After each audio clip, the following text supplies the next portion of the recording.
안녕하세요. 닥터조의 건강이야기 조한경입니다. 제가 좋아하는 선생님들이 되게 많고 친한 선생님들도 많은데 어혜영 선생님 제가 각별히 좋아하고 존경해서 같이 말씀 나눠보려고 카메라를 켰습니다. 선생님 잘 지내셨어요? 반갑습니다. 반갑습니다. 제가 병원에 가면 선생님들한테 항상 질문하는 게 있어요. 성형외과를 가도 어떤 선생님은 가슴 수술을 많이 하고 어떤 선생님은 코 수술을 많이 하고 그게 있잖아요. 기능의학 하는 선생님들이나 이렇게 보안의학하고 이러시는 분들 보면은 다양한 환자분들을 보게 되는데 힐락의원에서는 어떤 환자분들이 많으세요? 제가 66년생이에요. 네. 저한테도 스승님들, 사부님들이 계셨어요. 그분이 해주신 말씀이 있어요. 네가 환자를 선택하는 게 아니라 환자들이 언젠가 너를 찾아서 선택할 것이다. 제가 이렇게 의사 면허 딴 지는 30년 됐고 암 환자 본 지는 한 20년 됐고 최근에 뭐 기능, 자연 이런 식의 치료한 지는 15년 조금 되는데 초창기에는 영양제를 사거나 영양주사를 맞으시려는 분들이 어떻게 알고 찾아 들어오셨어요. 그러다 저도 변하고 진화하는 과정이 있었고 그에 따라서 제가 진화하는 거에 맞춰 또 기가 막히게들 찾아오셨습니다. 한때는 음식에 대해서, 한때는 운동에 대해서, 한때는 마음에 대해서 제가 그걸 공부하고 있을 쯤 그거를 찾는 분들이 찾아오시더라고요. 요즘 저한테 오시는 분들은 암 90%, 질병으로는 90%고 나머지 10%는 난치인데 길을 찾으시는 분들. 길. 기가 아니라 네. 길. 네. 어찌하오리까? 네. 난 어찌하면 좋겠습니까? 이제 막 암을 진단받았거나 암을 진단받고 투병을 많이 했는데 아직도 갈피를 못 잡고 계신 분들이 찾아오셔서 내가 이 상황에서 어떤 치료를 더 할 수 있는지, 어떤 선택이 더 있는지, 어떤 게 가장 훌륭한 치유의 접근 방법인지를 물어보러 오시는 분들이 많습니다. 의술 그러면은 기술인데 그렇지. 이게 길, 도하고 맞아요?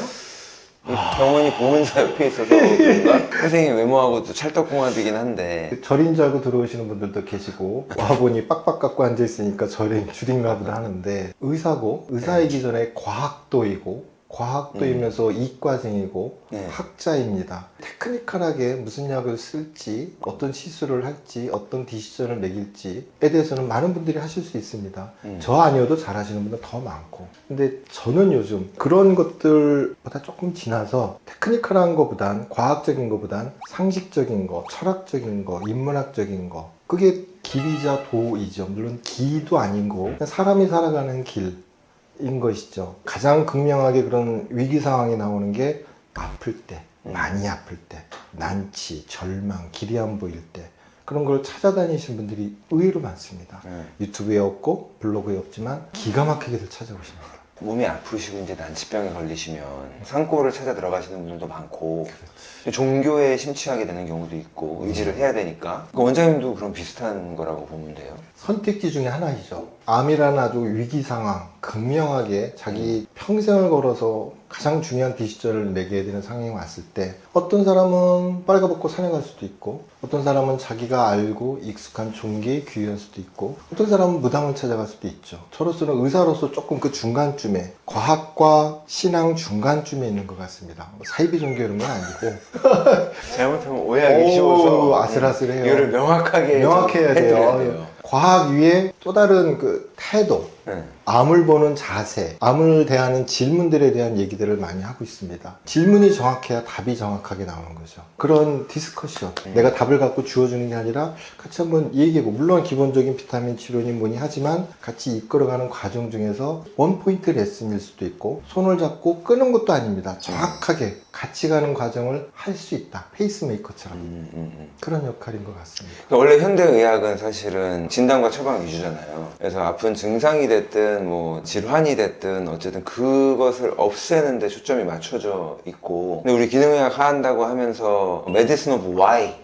그래가지고 원인에 대해서 조금 따져보는 그런 노력을 조금 더 기울인단 말이죠. 왜냐면은 갑상선이 됐든 당뇨가 됐든 현대의학은 다 사실 원인은 알 수 없으나 유전적 뭐가 있고 환경적 이렇게 나오잖아요. 알 수 없으나 항상 먼저 나오고 근데 그럼에도 불구하고 거기서 이 사람의 경우는 가장 큰 동기가 됐을 것이 기여를 했을 것이다 라고 하는 거를 찾기 위해서 노력하는 건데 그게 장 문제가 됐든 부신 문제가 됐든 뭐 스트레스 코르티졸이 됐든 인슐린이 됐든 그런 걸 찾아보잖아요. 선생님도 암 환자분들을 진료하면서 수액을 주고 비타민 주사 이런 거는 그냥 기술적인 부분이고 도움을 주는 부분이고 환자분들의 원포인트 레슨 그리고 길을 찾는다고 했잖아요. 그러면 그럴 때 선생님이 보실 때 암 환자분들을 많이 본 입장에서 암 환자분들이 공통적으로 원인이라고 짚을 만한 것들이 있나요? 아니면 여전히 미지의 병이라서 정말 다양해서 그거를 통계화하거나 일반화할 수 없다. 암 환자들의 원인은 뭐라고 말을 내릴 수가 없다. 암의 원인을 알아야 거기에 상응하는 적절한 치유법을 찾을 수가 있겠죠. 제가 86학번이라고 말씀드렸습니다. 86년도에 배울 때는 암은 유전병이라고 배웠습니다. 암 유전자가 있어서 그 있으면 암이 돼. 근데 그게 바뀌었죠. 80년대, 90년대 바뀌면서 유전자만이 아니라 후천학적인 어떤 생활 습관이라든가 잘못된 오염이라든가 독성 물질이 있으면 그게 암 유전자가 발현될 수도 있고 그 반대로 억압될 수도 있다.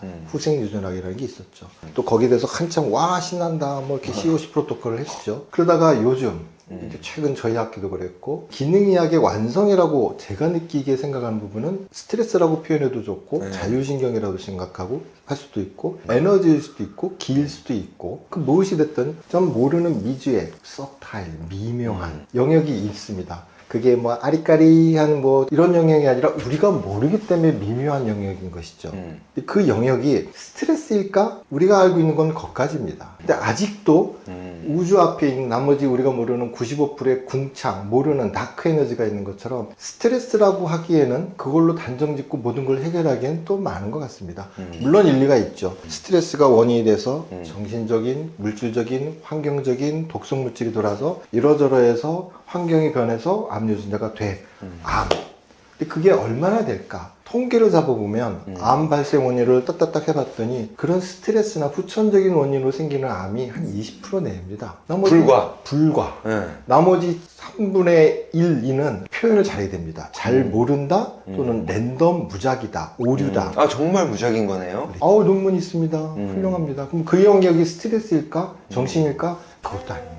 마인드 컨트롤 하면 그 나머지 모르는 영역을 컨트롤할 수 있을까? 아직입니다. 너무 행복하고 잘 살았는데도 스트레스가 없는데도 불구하고 중도 암 걸리고 수녀도 암 걸리고 그 반대도 있습니다. 스트레스 많을 것 같은데 우리가 아는 영역 내에서의 스트레스입니다. 물어보신 질문에 답을 드리면 우리가 할 수 있는 컨트롤 할 수 있는 조절할 수 있는 변경할 수 있는 요인이 몇 개 안 됩니다. 부모 못 바꾸지. 환경은 바꿀 수 있지. 그리고 환경에 대응하는 나는 바꿀 수 있잖아요. 스트레서가 있을 때 그 스트레스 리액션 하는 나는 내가 스스로 바꿀 수 있잖아요. 그게 도지. 쉽지 않아. 어려워. 사실은 그게 유일하게 가능한 건데 환경을 못 바꾸니 근데 그게 더 어려운 것 같기도 해요. 어떻게 보면 차라리 환경이 바뀌는 게 쉬워 뭐를 그럴 수도 있는 것 같은데 어떻게 생각하세요? 그래서 닥터조도 이제 하시는 영역들 비디오를 보면 영상을 보면 처음에는 영양에서 시작해서 운동 그다음에 요즘은 에너지나 스트레스 쪽으로 말씀 많이 하시잖아요. 환자를 쭉 보면 원인이 있어요. 최근에 사업을 망했다거나 눈앞에서 자식이 죽는 걸 봤다거나 어려서의 결핍, 살아서의 결핍 어떤 결핍이든지 있어요. 누구나 사연은 있어요. 고아도 있고 과부도 있고 조실부모도 있습니다. 근데 자기 나름의 그 고유한 환경을 못 놓는 분들이 있어요. 전 8살짜리 암도 받고 80살짜리 암도 받습니다. 그 누구도 마땅히 죽어 마땅한 사람은 없습니다. 오전에도 암 환자 초진이 오셨는데 열심히 기능의학 좋은 마인드 컨트롤 하시는데 상담하지 한지 얼마 안 돼서 그렁그렁 울고 싶어하는 모습이 보였어요. 내용은 정확합니다. 아주 착하게 산 여자고 고등학교, 대학교 자식이 있는데 그들을 생각하면 눈물이 난다. 본인은 4기암인데 그 얘기는 해주고 싶었던 말이 놓으시라 이렇게 놓는 게 아니라 자식을 버리라는 얘기도 아니라 그 자식들 당신 없어도 잘 살아. 그 자식에 잘해줘야 되겠다고 하는 키는 당신이 쥐고 있으니 그걸 놓지 않는 한 당신은 아플 거야. 천하에 없는 영양제를 먹어도 천하에 없는 마인드를 컨트롤해도 일단 거기서부터 시작해야 됩니다. 부모 자식도 버리고 이 몸도 버려야 되는데 이러다 보면 이제 도예기가 되는 거고 애매해지긴 하나 기본적으로 과학적으로는 스트레스에 대응하는 나를 바꾸는 작업 내가 왜 이렇게 왔는가 보는 거 집착, 결핍, 욕심 근데 스트레스로 맞는 거 아니냐고요. 맞죠. 20%라는 논문은 뭐냐고.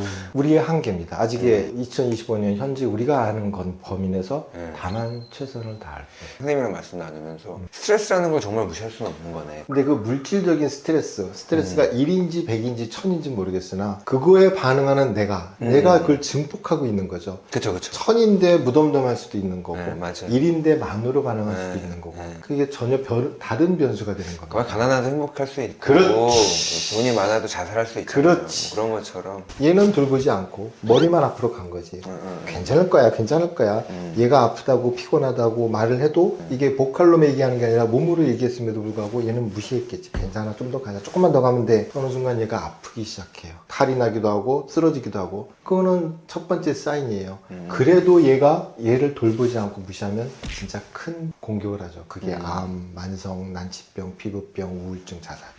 암 환자분들한테 정말 중요한 게 감정적인 부분이 맞는 것 같아요. 스트레스라고 표현을 하고 시작을 했는데 네거티브한 감정들이 있잖아요. 결국은 스트레스를 준다고 하는 사랑받는다고 느끼는 감정은 좋다고 하셨잖아요. 근데 그거와 반대로 스트레스가 되는 감정들, 아까 처음에 욕심 아니면 나중에 외로움, 우리가 흔히 아는 부정적이라고 생각하는 감정들은 확실히 맞아요. 이게 사람 자체를 그냥 죽인다고 봐야 되는 거죠. 그래서 하나의 방법이 암인 것이고 맞지. 또 다른 사람은 자살을 하기도 그렇지. 하잖아요. 내가 스스로 갑자기 죽어버리던가 몸 스스로 죽기를 정한다든가 결국은 죽음하고 연결이 되는 것 같은데 암 환자분들께, 암을 예방하고자 하는 모든 분들께 해주시고 싶은 말씀. 여러 번 말씀드린 것처럼 암은 또 하나의 상황, 물론 힘들고 괴롭고 지난하겠으나 크게 보면 인생 전체에서 조감도로 보면 커다란 이벤트 중에 하나입니다. 죽고 사는 가운데쯤에 있고 그거를 어떻게 대응할지 역시 우리 자신의 선택입니다. 분노하고 슬퍼하고 좌절할 수도 있습니다. 그게 잘못된 건 아닙니다. 그럴 수 있습니다. 또 다른 선택지가 있죠. 이것이 왜 나한테 왔는지 알고 좀 승화하든지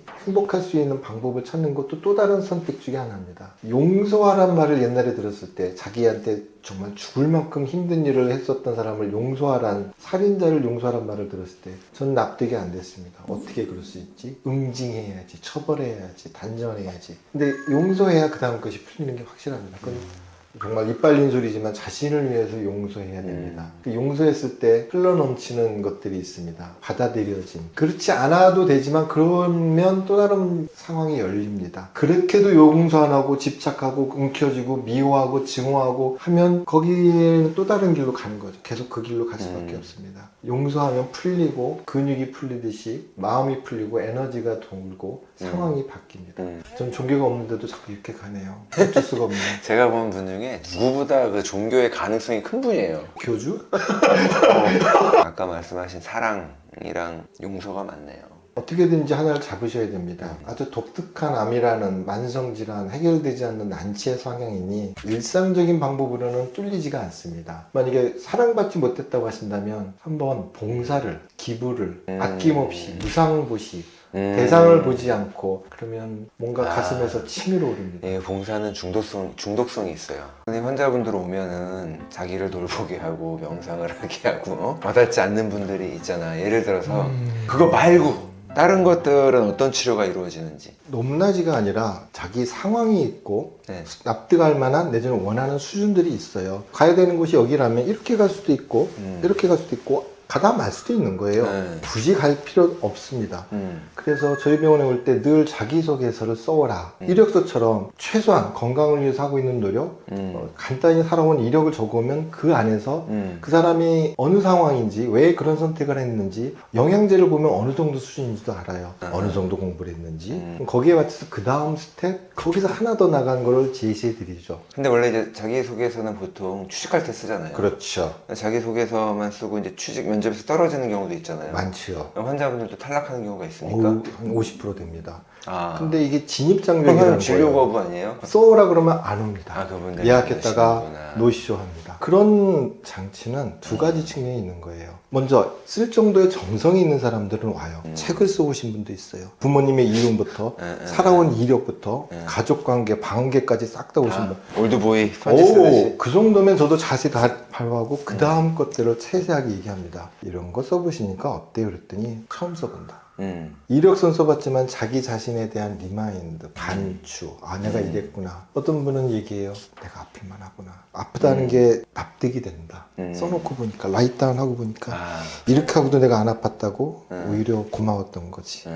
그런 거를 해서 환자를 준비시키는 게 그렇지. 환자분들 돈 낭비 안 하고 그렇지. 선생님 시간 낭비 안 그렇지. 하고 서로에게 윈윈할 수 있는 가치가 있는 거예요. 저도 환자혁명 책을 읽어오라고 시키고 싶거든요. 근데 차마 그렇게 못하는데 그 마음이 그래서 무슨 마음인지 알 것 같아요. 제일 고민스러운 환자분들이 이제 며느리한테 끌려오는 그거. 시어머니 뭐 이런 거잖아요. 아, 전혀 준비가 안 돼 있고 오히려 이제 선생님이 상담이 깊어지고 맞지. 원인을 자꾸 얘기하려고 그러면 이 의사 뭐야 바빠 죽겠는데 이렇게 되면 서로가 이제 딴소리를 하게 되니까 암 환자들도 마찬가지고 기능의학 하시 환자분들 의사는 다 봐야 되겠지만 자기 병 하나는 내가 예를 들어서 갑상선 저하증을 이겨냈어 아니면 당뇨를 완치했어 그러면 그 자기 병 하나 정도는 그 사람의 방법만이 유일한 방법이 아니고 또 다른 양상을 가진 비슷한 환자가 있겠지만 적어도 내가 다른 사람한테 코치를 해줄 정도의 그렇지. 내가 이렇게 했더니 그렇지. 낫어 라고 할 정도로 관심을 갖고 파고들어야 할 필요가 저는 있다고 보거든요. 동의합니다. 의사는 다 공부해야 되니까 어려운 거지 하나를 하는 거는 어렵지 않고 자기 병을 자기가 그만큼 관심이 없으면 사실 그 사람은 완치하기는 힘들잖아요. 병원에서 해주는 대로 약물로 관리밖에 할 수 없는 건데 암은 이제 그 중에서도 관리로 되는 병도 아니고 이게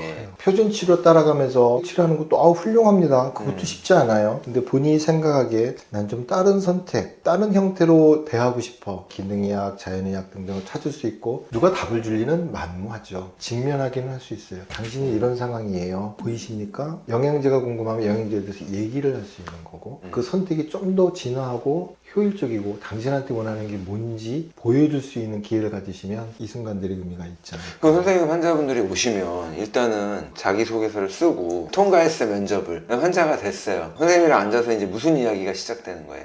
표면적으로는 현실적으로는 비타민 치료가 됐든 영양제가 됐든 일주일에 뭐 한 번, 두 번 해서 같이 오세요. 그러니까 일주일에 한 번 이상 주사 맞으러 오세요. 이건 겉으로 표면적으로 보이시는 겁니다. 근데 그 이면에는 저를 가장 잘 이용하시는 방법은 제가 알고 있는 걸 펼쳐 보이게 하시는 게 좋습니다. 몽땅은 못 보여드리죠. 그 많은 걸 다 15년 공부한 거를 소금이 옳고 그름이 아니라 당신한테 소금이 좋을까 나쁠까에 대해서 얘기해 봅시다. 근데 그걸 올 때마다 퀘스천들이 하나씩 있는 거예요. 그게 정해진 순서는 없습니다. 얘기하다 보면 걸리는 바가 있고 그 사람이 고민하는 바가 있어요.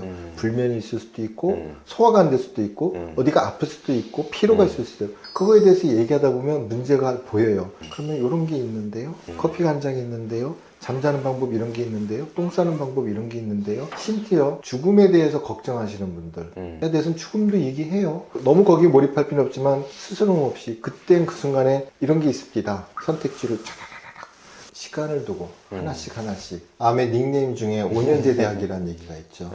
처음에는 친구도 많고 도와주겠다는 사람도 많은데 1년, 2년 왜 안 나? 돈도 많이 들어가고 맨날 아프다 그래 하다 보면 점점 외로워져요. 가족 내에서도 그래요. 본인이 가족에게 도움이 못 된다. 외로움들이 쌓이기 시작합니다. 제일 믿을 만한 도움이 되고 마음의 위로가 되는 사람들은 동병상련 비슷한 걸 겪고 있는 사람들 나이 상관없고 진단 기수 상관없고 암 종류 상관없이 어디 가면 그들끼리 모여있고 합니다. 저희 병원에 이제 암 환자들이 뭐 짧게는 6개월 길게는 10년 오시는데 제가 어찌하다 보니 그들 중에 몇 분이 저희 옆에 사랑방이라고 옴돌방이 하나 있습니다. 이 병원 뒤에 암 환자들 도시락 싸갖고 다니는 거 아세요? 깨끗한 거 먹어야 되니까 자기 먹을 거, 자기 먹을 물, 자기 먹을 도시락 싸갖고 다니는데 주사 끝나고 두어 명이 거기서 모여서 도시락을 까먹다가 우리 이럴 게 아니라 공부도 같이 하세요, 명상도 같이 해보세요. 자발적으로 3분, 4분이 모이더니 일주일에 한 번씩 모이시죠. 되게 좋아. 날짜를 정해서 모이는 그 장소를 이 병원으로 잡는 거예요. 그래서 모이시는 거예요. 저는 공간만 열어드렸을 뿐 그들의 영역이고 되게 좋아요. 선생님이 보시기에 좋으니까 하라고 하셨겠죠? 그렇지. 아니면 하지 말라 그랬겠죠? 그렇지. 여기서 하지 말라 그러든가. 어떤 면에서 좋은 거예요?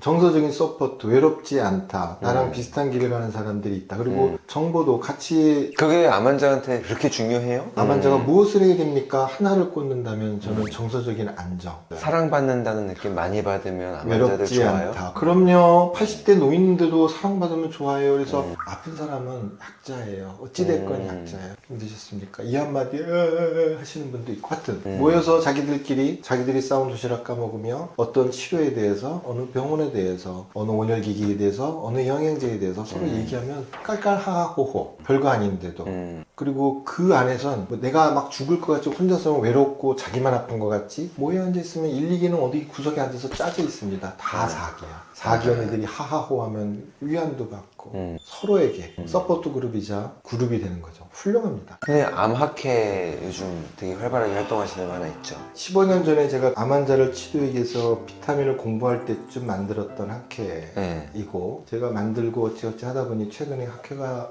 회장이 됐는데 처음에는 20명, 30명 비타민 치료하는 의사들이 모이다가 스타디 그룹 같은. 그렇지. 스타디 그룹. 그러다가 최근에 이번 춘계 때 아주 커져서 의사들 한 300명, 환우분들도 같이 모여서 작품성과 흥행성을 상승했지. 나 그 어려운 얘기예요. 학회 이름 뭐예요? 임상 암대사 학회. 임상 임상. 클리니컬. 그렇지. 뭐 하는 학회예요? 암학회도 대한 암학회도 있고 많은데 모체는 비타민C 암학회였어요. 원래 예전에 그렇지. IBC라는 의사들이 모여서 IBC는 이제 적주사, 그렇지. 비타민 고용량 C. 비타민C를 하는 학회라서 옛날부터 암 환자분들한테 왜 비타민 C 주사를 했잖아요. 서포트하는 차원에서. 맞아요. 항암 부작용도 줄여주고 도움을 주려는 차원에서 그렇죠? 맞습니다. 비타민C를 위주로 해서 공부하던 의사들이 어느 순간 이른바 그 후천 에피제네틱이 나오면서 암이 대사 치료가 가능하다. COC 프로토콜이 나오니 그거에 시대에 말 맞춰서 이름을 살짝 바꿨죠. 그러니까 암의 예전에 이제 제네틱 유전이라는 거에서 후생 유전학도 중요한 환경도 중요하다라고 생각을 하다 보니까 그 부분에 대해서는 이제 환경이라는 거는 주어지긴 했지만 그거를 또 받아들이는 몸의 대사 이 부분을 좀 조절해주고 그렇지. 서포트해주고 치유해주고 이러는 거죠. 스트레스를 관리할 수도 있고 인슐린을 관리할 수도 있고 당대사, 단백질 대사를 관리하는 치료법이 있습니다. 뭘 먹고 안 먹고가 아니라 오프라벨 드럭이라고 흔히 표현하는 것들을 공부하는 학교로 이름이 바뀌었고 그게 잘 됐어요. 여기도 역시 QC, 퀄리티 컨트롤을 열심히 해서 이번에 재밌게 잘 됐고 의미 있게 성장을 했습니다. 임상 암대사 학회에서 일반인 대상으로 하는 클래스도 있죠. 요번에 처음 시도를 했죠. 원래 의사들이 하는 학회는 의사들만 폐쇄적이잖아요. 폐쇄식이지. 불편하고 조심해야 되는 내용들이 있으니 네. 일반인들은 같이 안 들었는데 이번에 상황이 좋아서 제가 한번 처음으로 시도를 해봤고 훌륭했습니다. 거기 들으신 분들이 왔고 되게 감명 깊게 도움받으신 분들이 있죠. 근데 되게 힘들었습니다. 저 운영하는 입장에서는 뭐 배려해야 되는 게 너무 많아서 다음에는 어떻게 될지 모르겠습니다. 그 학회에 계신 분들은 선생님들 다 암 환자분들 보는 분들? 비타민은 비롯해서 암대사를 하시는 전국의 양의사들 병원장들 한 2, 300명 되죠. 네. 그거 말고 왜 암톡톡 암톡톡! 네, 그거는 일반인 대상으로 일반인 하는 대상이죠. 줌 온라인. 줌 온라인이죠. 맞죠? 한 달에 한 번이고 이렇게 오프라인으로 거대하게 뭐 시간과 장소를 투자해서 하기 애매한 스몰스몰한 주제를 얘기하고 싶어서 암톡톡이라고 이름을 줬고 한 달에 한 번 화요일날 저녁 밤 9시 줌으로 무료로 돌아와서 암에 대한 다양한 주제를 얘기하고 있죠. 재밌어요. 재밌을 것 같아요. 제가 저번에 들어봤는데 사실 재미있습니다. 조만간 출연하실 겁니다. 오늘 선생님 너무 좋은 말씀 또 감사드립니다. 갑자기 불쑥 찾아와가지고 다른 선생님들하고는 또 다른 딱딱한 의학 얘기, 정보 얘기가 아니라 구름 타고 떨어져 다니는 개똥처럼 얘기해봤는데 시간 내주셔서 너무 감사드려요. 기회 주셔서 고맙습니다. 감사합니다. 영광입니다. 네. 오늘 수고하셨습니다. 힐락의원의 어혜용 원장님 모시고 선생님 진료 철학에 대해서 들어봤어요. 여러분들께 조금이라도 인사이트 도움이 되셨기를 바라면서 저희는 여기서 헤어지겠습니다. 안녕히 계세요. 감사합니다.